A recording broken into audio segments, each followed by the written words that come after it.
You're listening to Masonry Principles, your guide to building better buildings, with hosts Amanda Bedian and Phil Leden.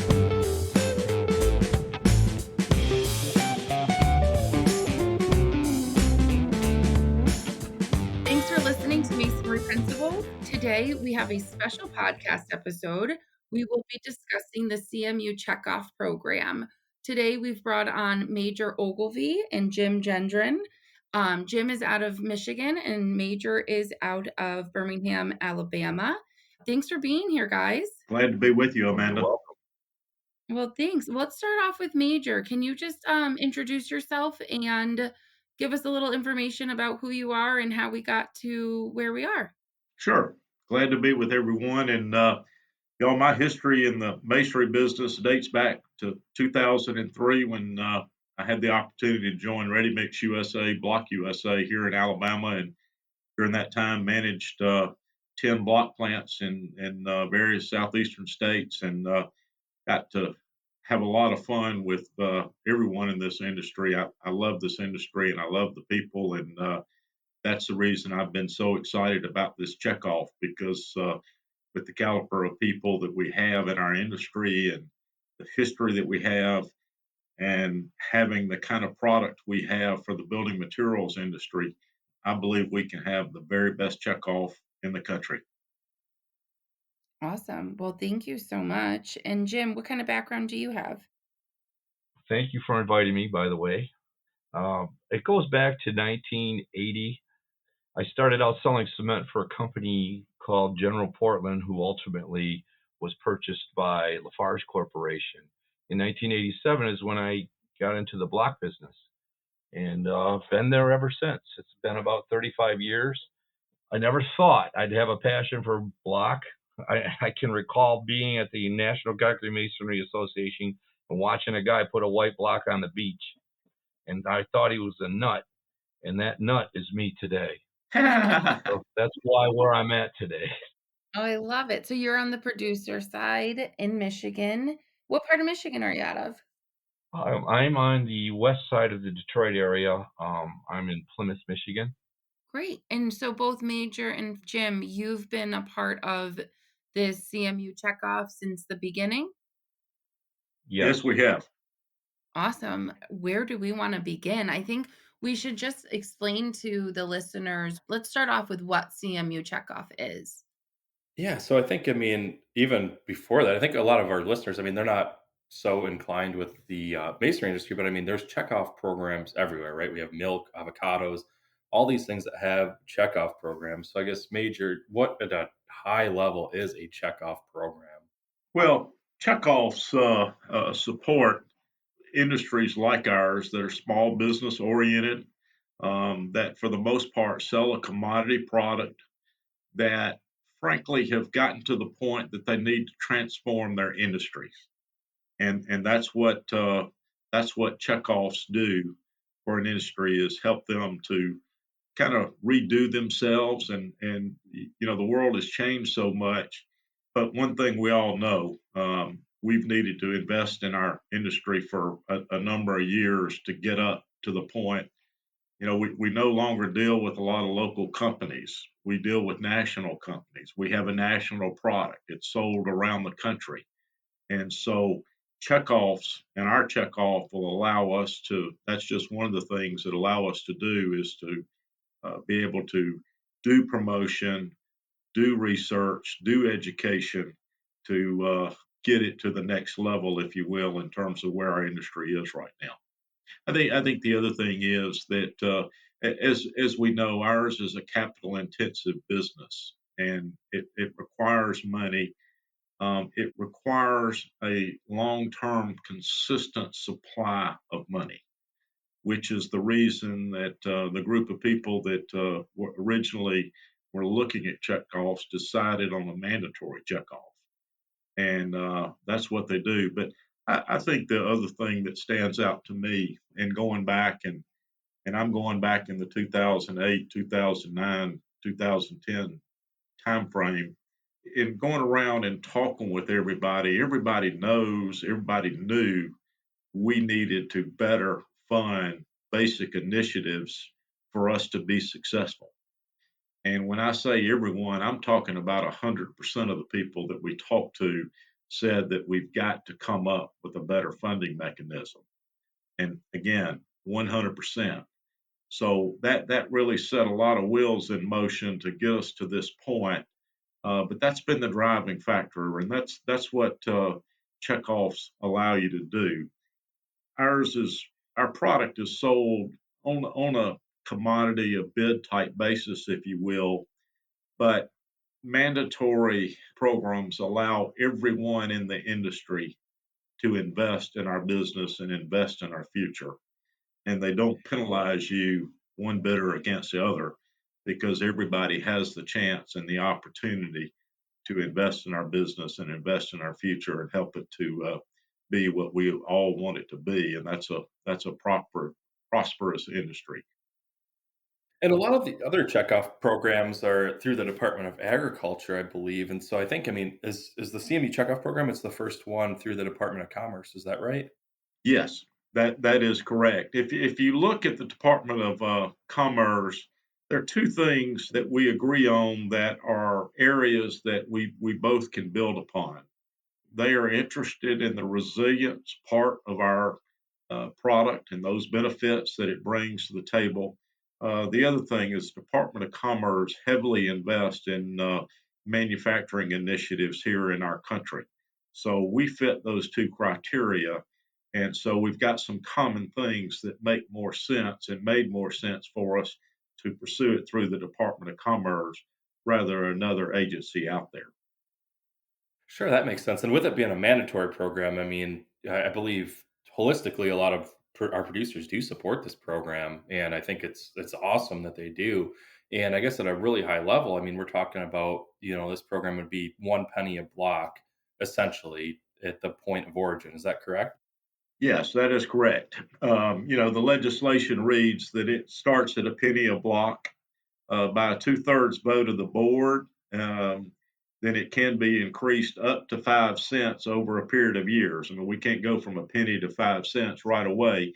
But the reality of it, the way that's structured, is that it's a penny a block right now. It's going to be a penny a block for the foreseeable future, and and it's going to be determined by the success that the checkoff brings to our industry. If folks agree that we need to increase the funding, then the board can do that. But it's going to be hard to change that without success and without a good reason, good business reason to do that. So you want to build that into any legislation.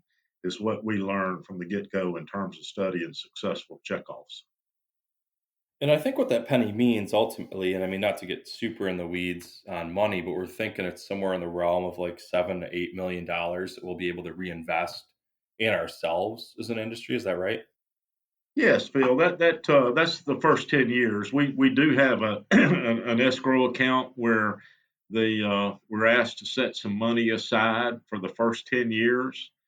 But based on our best guess and best estimates that we have, and it's very conservative, the initial estimates are for about 1.1 to 1.2 billion block a year is what we're manufacturing. And with the escrow account and expenses, that would net out somewhere between $7 and $8 million of monies that we could invest in our business and invest in our future. Keep in mind, if you look over this over 20 years at a penny a block, that would allow us to invest over $200 million a year. That's the kind of money that can help us grow and help us to do better. And I don't put a lot behind money. It's going to still come down to the people. But as we all know, we have a great group of people in this industry who are committed and dedicated to helping this industry and helping it grow and helping it prosper. So, I want to make that point too. Oh, absolutely. And I think, I mean, we definitely do need to reinvest in ourselves. I mean, I always tell people when we think about masonry, we think about the pyramids, right? We don't think about our new masonry systems that we're using today on buildings. And I guess thinking about it at a little bit of a smaller level, I mean, Jim, hearing you talk about block producers in Michigan, and how many we've lost. I mean, can you touch on that and just how important this program would be? Yeah, sure. That just like Major had said that we're talking about a billion block, but if you go back in the late 90s, that billion block was around, I believe, 6 billion block. That's how much market share we've lost. So these small companies, they didn't go out of business for bad businesses practices. They went out of business because there was just no block to make and sell. And so it was like only the strong survive, and that's just not the way it's supposed to work in a market, and especially for an industry like block. Block, this is how I look at it in our industry. I grew up, and Major can appreciate that, but I grew up playing a lot of team sports, and you're only as good as your weakest link on that field. And so I spend my time now with this checkoff talking to the small block companies and telling them, you join us, and you're going to be bigger and you're going to be stronger. And they are listening. I most recently just talked to one of them yesterday, and he actually started to argue with me a little bit about, well, it really won't help me in my little town. I said you have to look at the big picture.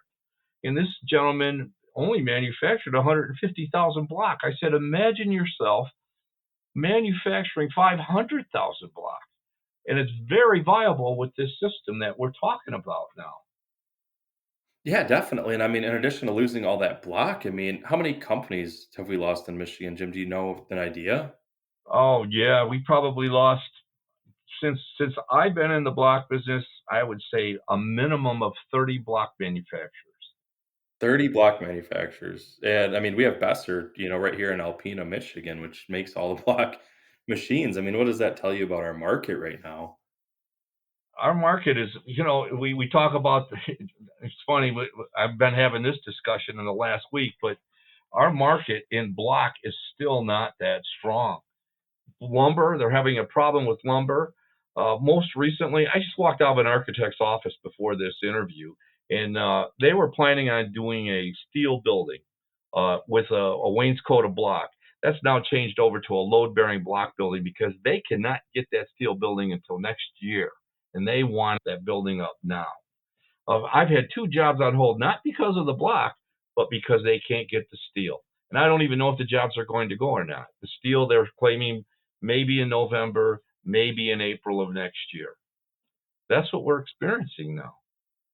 Well, and I think as we look at escalations in material costs and things like that, I mean, block's been relatively stable because I think we do have such a regional material. I mean, a lot of it's made with local aggregates, local trucking, local plants, things like that, where I think we've been able to kind of weather the storm, or however you want to look at it, which was made our material really look better in these times. Phil, I think you make a great point. I mean, as you know, in the environment we live in today, a lot of us are thinking about our country and thinking about jobs in our country. Well, gosh, if you look at the masonry business, we're as American as apple pie. Our raw goods, our manufacturing the block, our customers. I mean, all of that creates jobs right here in the United States of America. Yeah, absolutely. And I think, I mean, when we're looking at this funding, I think a lot of people perceive it, as kind of a national funding, a big organization. But I think one of the most important parts to me, working in New York, or I'm sorry, in Michigan and Amanda in New York, I mean, a lot of this money is going to be redirected back towards regional efforts. And I think a big portion of the dollars that come from producers are going back to regions. And I mean, speaking, from the northern region in Michigan and New York, we've been fighting for a long time, with energy code requirements. And what this funding allows us to do is now some of the research we've done in Michigan can help people in other states in our region. And I think focusing on regions is really the strength of this bill and of this legislation. I mean, is that what you're seeing, I guess, collectively too, Major? Yeah, again, a lot of our customers used to be local, but that's no longer the case. We have to be able to market. We have to be able to provide research and education on a national basis because that's where the business has gone to. And I think that's going to be one of the big upsides to what a checkoff will do for us is to allow us that opportunity that can help us grow again. Absolutely, and I think all of us on this call and, all of our listeners are aware of, softwood lumber and everything softwood lumber anymore. I mean, we were talking before this interview about Detroit, New York, and all these areas where we're seeing all this softwood lumber being used in hotels, mixed use buildings, things like that. And I think a lot of that ultimately came out of their checkoff program. Jim or Major, do you want to touch a little bit on their checkoff program and how that's helped them? Jim, I'll let you start that. What happened last year, and there's irony in this also. What happened last year is the mayor of Detroit was bragging about their building, and you know about this, Phil, a new apprentice building for carpenters and millwrights. It sits right off of one of the major freeways in Detroit. A $40 million building they built, and the mayor bragged because the city didn't have to spend 1 cent. Where do you think that money came from? It didn't come from the local union there. I know it did. Not $40 million. And they claim they're going to train 200 to 300 kids a year to learn how to nail boards. That's pretty impressive. Now the irony of this is I supplied the block to this particular school. There happens to be quite a bit of block, which really surprised me. But it's a beautiful building. And this is what Chekhov can do for us. I see that. I foresee that with us. And let me make this point, Phil. We had started this process well before the softwood lumber checkoff back in the mid 2000s. Some of the older folks, more experienced folks in this industry realized we had to come up with some better initiatives, better funding initiatives to help our industry grow. And so, in no way was it a reaction to the softwood lumber. It was our own reaction, realizing we needed to do it. But at the same time, I think two things. All of us have in the block business, our eyes have been open in terms of what the softwood lumber board has been able to accomplish, and that checkoffs are very effective in the building materials business. So, there's a lot of footprints there for us to build upon and realize that and take good note. You got to tip your hat to those guys. They've done a good job with their checkoff. But I'm biased, but we'll do better. He's absolutely right, Phil. That's exactly how I feel about the softwood lumber. I look at them as a total success, something that we can look at. And you did mention earlier about checkoffs, and I just get a kick out of avocados. I mean, if avocados can do a Super Bowl commercial because they have a checkoff, we certainly can slaughter that. Well, I mentioned, a little earlier that checkoffs allow you to transform your industry and kind of change it to the times, things like that, whatever you want to call it. But you have to have money to do that. And so checkoffs, that's they bring a new way of thinking, a new way of doing things. And I think we all will realize that we need to do that as well because we've got the premier product. I mean, we really do, whether it's wildfires or tornadoes or hurricanes or just a solid product from an energy standpoint. And we've got a lot of benefits, but we've got to be able to get out there and get that on the map. And so this checkoff will help us to accomplish that. Yeah, I mean, we have previous episodes our listeners, have heard on resiliency and sustainability and kind of all those benefits that Masonry brings to the table. And I think you touched on it, Major. But one of the other things I'm excited about is the people, right? I mean, we're going to fund people ultimately, and I think in our market and our business, we have some just exceptional people, and I think we already have a lot of ideas about how we can do design assistance, educate professionals, workforce development. I mean, one of the common things we hear is, I mean, there's no one to lay the block. And we have the means now to help promote that, to help get more people involved in that. Like you touched on, Major, I think there's just so many benefits to a checkoff program. Phil, it's interesting you said that about the labor problem that we have because when I was interviewing the block companies around the state, obviously I was asking them how can a checkoff work for you? And one of the block companies in northern Michigan, I was expecting him to say, "Well, we need more marketing, we need more business," and he had said to me, "Nobody will lay my block." I said, "Interesting." And he had said, "We did have a successful program a few years ago through the local high school." And I said, "Well, why did you stop?" We ran out of funding. I said, there you go. There's something that we can look at and something that we can help you get back so that you're manufacturing more block. Absolutely, and I mean, Amanda, New York, I mean, she's doing things with Votech programs down south. I think they've done an exceptional job, and I think there's things nationally that we can build off of. I mean, it's the nice thing with this is we're not reinventing the wheel. I think we've been fragmented for so long that coming together will be able to really benefit off of one another. And I guess doing this interview now, I mean, in mid-May, we'll probably launch in June. Where are we at as far as the program? I know registration went out recently. So what does that mean, Major? I guess when are we going to really know when things are in motion?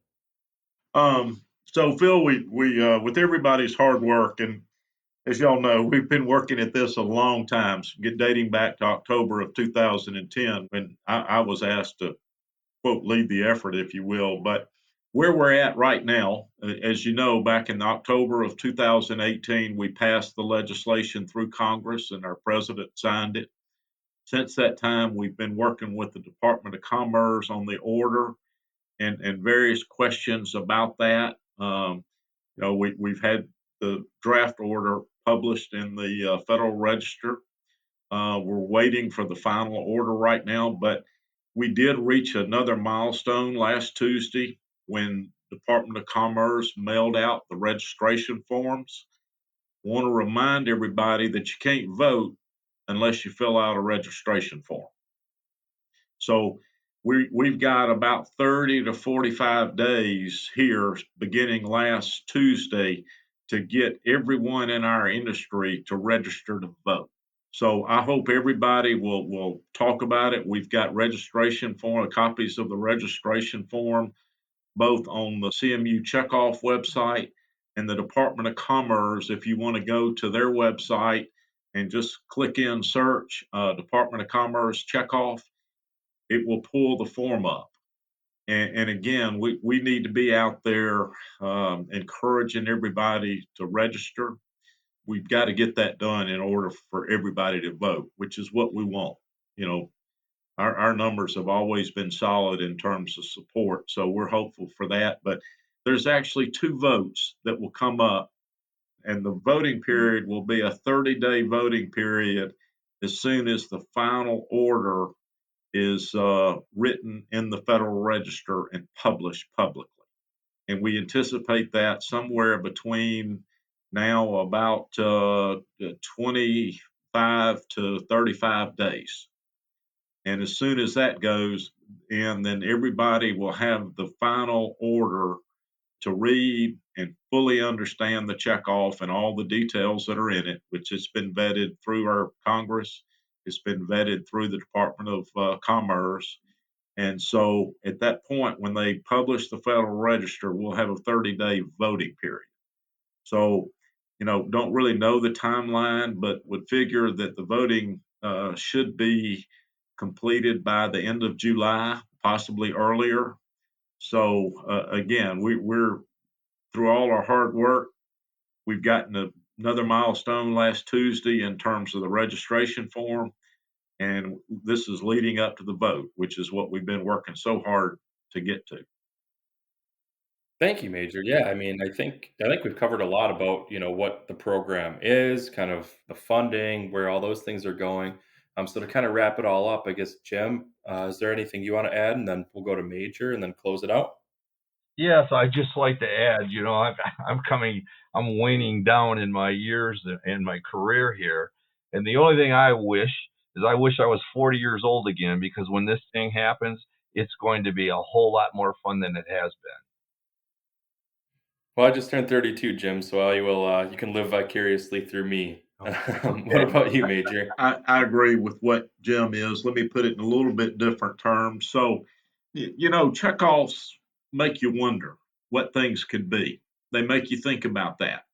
They make you think about the opportunities that maybe have not been within our grasp, but the checkoff will help to bring in our grasp and allow us the ability to execute on those things that we know we need to be doing. And it's something for us all to look forward to. And that's what checkoffs do. They bring reality to opportunity and foresight so that we can move forward and have a lot more fun in this industry and make it fun again. And I've always had fun working with it, but at the same time, I think we all realize that this is a critical time for our industry. We're at a critical crossroads, and we need to do something like our checkoff to help us propel forward into the future. Absolutely. And I think, listening to our previous episodes, everyone's aware of resiliency and, everything that our product can offer. I think the big takeaway, from this program is that this program will help all producers, both large and small. So I want to thank Jim and Major for sharing all this information with our listeners today. For more information, you can visit cmucheckoff.com. They do share a lot on social media. And make sure, if you are in the masonry industry, to reach out to your local block producer and talk to them about why checkoff is important and why they should vote yes for CMU checkoff this summer. Thanks for listening to Masonry Principles. Thank you for listening to this episode of Masonry Principles. To continue the conversation, be sure to reach out to us by visiting masonryprinciples.com.